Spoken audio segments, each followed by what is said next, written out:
poste de santé ak centre de santé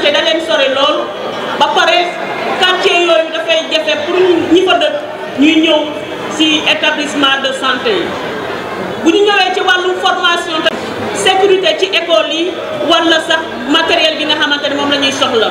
ci wàllum éducation tamit ñu gis fa ay jafe-jafe problème formation ñëw na problème ay infrastructure fu ndaw yi mën a bànneexoo ñëw na waaye aussi am na problème encadrement ak accompagnement ndaw ñi boo ñëwee wàllum culture tamit dañu am problème ci salle am fii salle ñëwee ci wàllum artisanat tamit gis nañ ni amul infrastructure boo xam ni mën na accueillir li nga xamante ne moom la artisan yi di defar amuñu formation bu baax waaye tamit amuñu accompagnement bi war bu ñu ñëwee ci wàllum commerce tamit gis nañ ni marché yi màgget na waaye aussi am na désorganisation secteur bi te jafe-jafe yu bëri lay jural population loolu jàngat nañ ko aussi ba ñu constaté loolu waxtaan ci ak yéen ñu gis ci ay solution yooyu nag la ñu jël def ci suñu programme municipal benn objectif la ñu am moom mooy fexe ba améliorer bien-être population commune bu Kër Massar Nord ñu am nag le programme municipal bi nag nii la tëddee dafa am lu ñuy naan les préalables loo xam ne moom la ñu war a tàmbalee def ñaar la mu am les 10 actions prioritaires maanaam fukki actions yoo xamante ne dañ koy def ci nu mu gën a gaawee ci 100 jours ak 60 mesures phares yi nga xamante ne ci 5 ans yi lañ koy def donc bu ñu ñëwee ci les préalables premier préalable moom mooy le cadrage macroéconomique ndax nag balaa ñu ne dañuy tabax Kër Massar il faut ñu xam lan la Kër Massar am ci koom nan lañ ko mën a utiliser donc day laaj ñu def ce premier travail muy le cadrage macroéconomique. Deuxième préalable moom mooy l'audit du foncier ndax am nañu yéene tabax ay infrastructure pour que li nga xamante ne moom la population bi amoon ñu mën koo am donc loolu tamit mu nekk le deuxième préalable. bu ñu ñëwee ci 10 actions prioritaires mu nekk 10 actions yoo xamante ne dañu insécurité dafa am fii ci Kër Massar suñu programme dafa proposer apporter ay solutions ci 100 jours yi mu nekk ci wàllum éclairage public ñu fekk aussi am ay sécurité de proximité waaye tamit liggéey pour installer ay caméras de surveillance. bu ñu ñëwee ci jigéen ñi am nañu programme suxali jigéen ndax jigéen moom moo yor kër donc ci 100 jours yi danañu leen créer benn terrain de foot boo xamante ne bu adapté en attendant ñuy liggéey ci wàllum seen stade municipal. beneen bi boo xamante amul doole te xarañ nañu jeunes yooyu foog ñu accompagner leen à travers des chèques formation ñu mën a yokk seen xam-xam. bu ñu ñëwee ci wàllum sport dañu décider créer tabax stade municipal bu Kër Massar bu ko defee dootuñu dem Mbao di fa jouer ji ñu mën a jouer fii Kër Massar waaye tamit dinañu tabax benn stade omnisport pour développer yeneen discipline yi. ci wàllum culture ak artisanat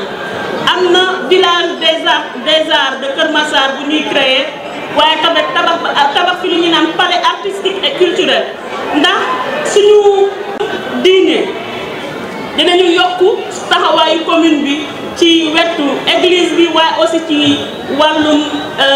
mosquée yi waaye tamit bëgg nañu tabax grande mosquée bu Kër Massar waaye tamit réhabiliter lépp li mosquée ak église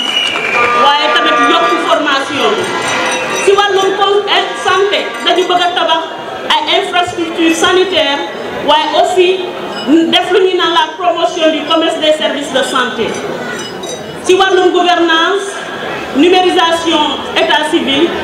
waaye tamit observatoire urbain ak numérisation fexe ba taxes yi ñuy recouvrer ñu mën koo numériser. Tourisme aussi bëgg nañu nag Kër Massar mu nekk un site touristique bu ko defee il faut ñu tabax fii ay hôtel waaye tamit réhabilité am fi ay zones yoo xamante ne mën nañ ko nu tuddati améliorer cadre bi waaye aussi am fi ay salle de congrès ku bëgg a def ay réunion mën koo ñëw def fii Kër Massar waaye aussi yokku ci wàllum santé bi. ci wàllum communication bëgg nañu initiative populaire muy initiative boo xamante ne bu fekkente ne dañu war a jël décision benn décision boo xamante lu muy impacté ci population bi dafay bëri day leen di woowaat ngeen ñëw joxe ci seen xalaat à travers un vote bu ko defee commune bi am légitimité bi war pour indil leen proposition yooyu waaye tamit préserver intérêt ñi di liggéey ci commune bi bu ko defee ñu mën a liggéey comme il le faut nan la ñuy àggee nag ci loolu il faut que ñu am objectif bu leer suñu objectif bi moom mooy fexe ba Kër Massar naat te loolu ñun ñëpp mën nañ ko atteindre waaye léeg-léeg il faut que ñun ñëpp ñu mobiliser wu ñu nangoo relever boobu défi ñu am ay valeur ndax nit ki nag lépp looy def dafay am ay valeur yu lay gunge loolu mooy tax nga àgg foofu ku ci nekk da nga war a mën a fàtte sa bopp xalaat li nga xamante ne mooy intérêt commune bu Kër Massar bu ko defee dinañ mën a àgg fa ñu jëm waaye aussi am gëm-gëm déjà yow ci sa wàllum diine waaye gëm-gëm ci sa wàllu bopp ndax bu ñu gëmee suñu bopp rek dara mënuñoo jaaxal lu ñu song rek mën nañ koo daan ci wàllum aussi ressource comme ni ma ko waxee rek dafa amay ressources yoo xamante ne ci commune bi la nekk waaye am na ay ressources yoo xam ne dañ ko war a utiwaat donc loolu yëpp bu ñu mobiliser woo dinañ mën a atteindre loolu ci wàllum pouvoir maanaam mën nañu lu ne bu fekkente ne manqué nañu nangu nañu dëggu ci li ñuy def waaye aussi ku ci nekk rek da ngay nangu boo juumee yoon mën a teg sa kaw loolu mooy tax ñu mën a atteindre objectif bi tabax Kër Massar bi bees bi nga xamante ne moom lañ leen di proposer. donc lii moo nekkoon projet municipal bi nga xamante ne moom laa leen bëggoon a présenter di leen di ñaan ñun ñëpp ñu approprié wu ko ñu partagé ko avec l'ensemble de la population ndax suñu projet la ñun ñëpp waaye tamit ñun ñoo war a dem ànd encore tabax cette nouvelle commune de Kër Massar muy Kër Massar Nord maa ngi leen di gërëm di leen di sant